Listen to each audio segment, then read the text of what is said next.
So guys, dumayo kami ng kape dito ko na call center at ubos na naman ang kanyang gas. Kaya kami nagpainit ng mainit na tubig ninyo. Sulak na sulak.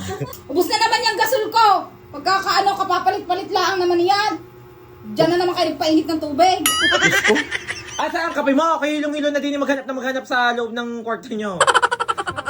Nasaan? Di kayo may dala siga, dalawa yun ah.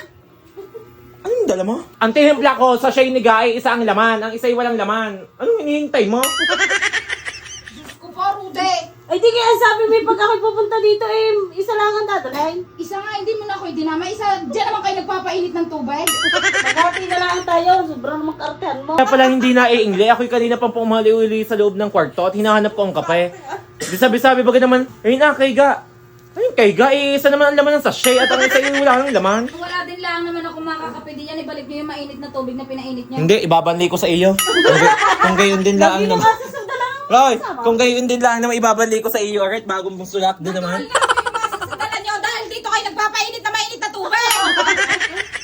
Bago ang sosyal pa ng isang are, nakagatas bago ang amin kaping maitim laang. Abay, ako'y nag-loan pa para lang makatikim ng gatas. Ganyan talaga. Ang dami na niyang binabayaran sa loob. Guys, lubog na ako sa utang at ako'y nag-loan na nag-loan. Gusto ko, ng pasao na, ilong na lang ang nakalutang. Siya kami magkakape muna din si Kulot, wala na sa staycation.